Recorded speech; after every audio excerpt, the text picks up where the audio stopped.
Environment اور economy تو different concepts ضرور ہیں مگر ایک دوسرے سے جدا نہیں ہے۔ یونائٹڈ نیشنز انوائرمنٹ پروگرام نے تمام کنٹریز کے لیے ایک سیریس الارم ریز کیا ہے۔ یو این ای پی کی ریسنٹ رپورٹ کے مطابق دنیا بھر میں گرین ہاؤس گیس ایمیشنز کو کنٹرول کرنے کے لیے جو ٹارگٹ سیٹ کیے گئے تھے اور ان ٹارگٹس کو اچیو کرنے کے لیے جو کوششیں کی جا رہی تھی وہ کوششیں اپنے ٹارگٹ سے کافی پیچھے رہ گئی ہیں۔ اگر یہ کمی برقرار رہی تو دنیا کو ایکسٹریم کلائمیٹ چینج کے اثرات کا سامنا کرنا پڑ سکتا ہے۔ اس رپورٹ کے مطابق اگر ہم نے ابھی بھی کچھ نہیں کیا تو ہمارے پریزنٹ کے ساتھ ساتھ ہمارا فیوچر بھی ولنریبل ہو جائے گا۔ ایسے میں دنیا بھر میں گرین اکانومی کا کنسپٹ تیزی سے ابھر رہا ہے، ایک اکانومی جو صرف فائنینشیل ڈیولپمنٹ پر نہیں بلکہ انوائرمنٹل سسٹینیبلٹی پر بھی فوکس کرتی ہے۔ لیکن اس ٹرانزیشن کا سفر آسان نہیں ہے۔ گرین اکانومی کی طرف بڑھنے کے راستے میں کافی چیلنجز ہیں، جیسے کہ technological, economic and policy hurdles اور انٹرنیشنل کوآپریشن کی کمی بھی ایک بہت بڑی رکاوٹ ہے۔ گرین اکانومی کو لے کر پاکستان کے پاس بھی بہت زیادہ پوٹینشیل ہے، لیکن وہی چیلنجز جو باقی دنیا فیس کر رہی ہے۔ اس ویڈیو میں ہم ایکسپلور کریں گے کہ پاکستان کے پاس گرین اکانومی کو لے کر کیا کیا پوٹینشیل ہے اور کیسے گرین اکانومی انیشیٹیوز جیسے renewable energy, sustainable agriculture and bio diversity conservation کو اپنا کر اپنے اکنامک اینڈ انوائرمنٹل ایشوز کو ایڈریس کر سکتا ہے۔ پاکستان کے پاس ایک موقع ہے کہ وہ اپنے انوائرمنٹ کو بچائے اور اپنی اکانومی کو سسٹینیبل فیوچر کی طرف لے جائے۔ There is a delicate balance between environment and economy and unfortunately آج پاکستان کو ایک طرف اکنامک انسٹیبلٹی کا سامنا ہے تو دوسری طرف بڑھتے ہوئے انوائرمنٹل ایشوز۔ آگے بڑھنے سے پہلے یہ ضروری ہے کہ سمجھا جائے گرین اکانومی ہوتی کیا ہے۔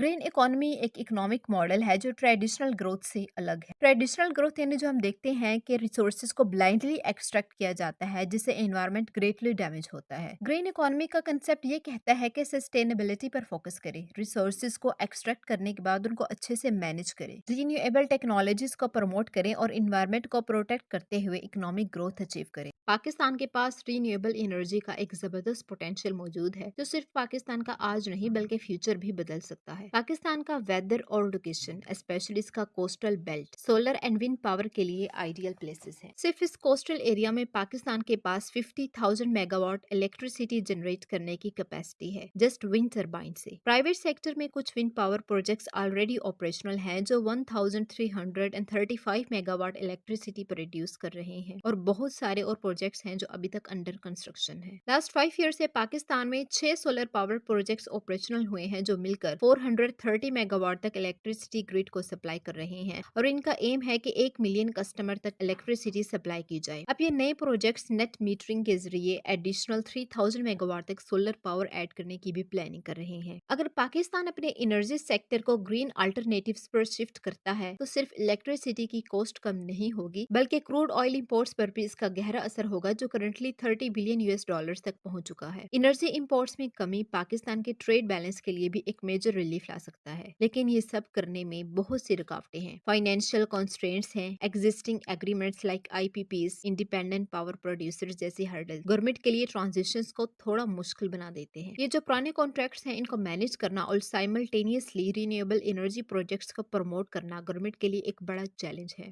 Now moving towards second green economy initiative for Pakistan that is sustainable agriculture practices۔ Pakistan چونکہ ایک ایگریکلچرلسٹ کنٹری ہے اور ایگریکلچر پاکستان کی اکانومی کی بیک بون ہے، یہاں لاکھوں لوگ اس پہ ڈیپینڈ کرتے ہیں۔ سسٹینیبل ایگریکلچر پریکٹسز جیسے کہ crop rotation, organic farming, efficient water management, drip irrigation and precision agriculture, promotion of organic farming نہ صرف کراپ ییلڈ کو انہینس کر سکتے ہیں بلکہ ریسورسز کو بھی کنزرو کرتے ہیں اور انوائرمنٹ پر برڈن بھی کم کرتے ہیں۔ And the third most important initiative is afforestation and biodiversity conservation۔ Deforestation Pakistan کا ایک سیریس ایشو ہے، لیکن اگر ریفورسٹیشن اینڈ biodiversity conservation efforts کو پروموٹ کیا جائے تو یہ پاکستان کو کاربن ایمیشنز ریڈیوس کرنے میں مدد کر سکتا ہے اور فریجائل ایکو سسٹمز کو پروٹیکٹ کر سکتا ہے۔ گرین اکانومی کو لے کر پاکستان میں گرین انویسٹمنٹ کا potential just renewable energy resources یا پھر سسٹینیبل ایگریکلچر پریکٹسز تک ہی محدود نہیں ہے، بلکہ Pakistan energy efficiency solutions, green building practices, sustainable waste management and clean transportation یعنی کہ الیکٹرک وہیکلز میں بھی گریٹلی کنٹریبیوٹ کر رہا ہے۔ The ministry of climate change and environmental coordination of Pakistan نے کچھ کی کلائمیٹ پالیسیز انٹروڈیوس کی ہیں جس میں نیشنل الیکٹرک وہیکل پالیسی بھی سر فہرست ہے۔